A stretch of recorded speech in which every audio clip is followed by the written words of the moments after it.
The Sock Mystery. Life's an everyday adventure. That's my philosophy.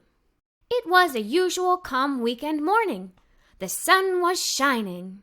The breeze from my window was the perfect temperature, and my dog was sitting next to me as I colored.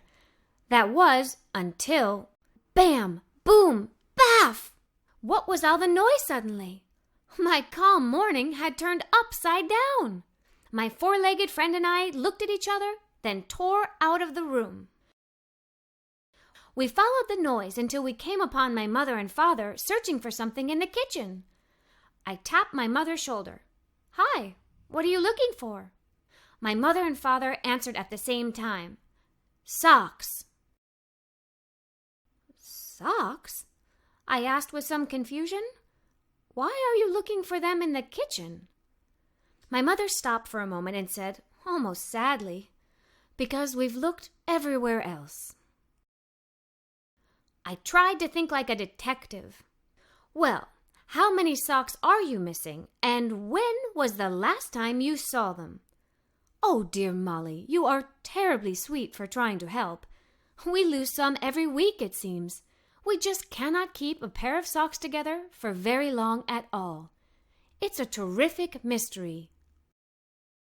My toes were tingling like mad. Just hearing the word mystery is exciting to me.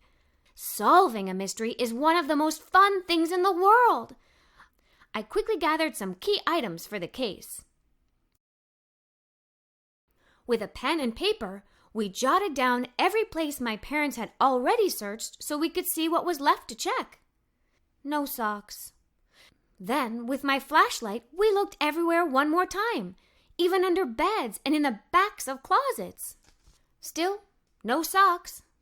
Finally, my next trick was to let the dog sniff a sock, then ask her to go find it. I heard that dogs can do that. The dog took her job very seriously. We stood in amazement as she hunted throughout the house. To our surprise, she returned with something in her mouth. She found a... I stopped mid-sentence, then continued. "She found a frog?" We let the frog go outside, and as we did, we realized it was a really lovely day. So we went for a walk to the ice cream shop to take our minds off our mysterious missing socks. When we arrived back home, the best surprise was at our doorstep. "Uncle Marcus," I said as I ran to give him a big hug. Uncle Marcus was really good at surprising us. You just never knew when or where he'd show up. I just came back from the Arctic where I was following polar bears. It was amazing. Uncle Marcus told us all about his investigation. He told us that they are the largest bears in the world and that they can smell their food 20 miles away or even underwater. He also told us the most incredible thing. Polar bear fur is not white. It only looks white, but it is actually clear or transparent. It just reflects their icy and snowy habitat. We had such a great time chatting all day that we almost forgot about the sock mystery. It was now nighttime, and we had finished dinner. Then, strangely, Uncle Marcus asked if he could borrow a pair of socks for the night, as his were somehow missing.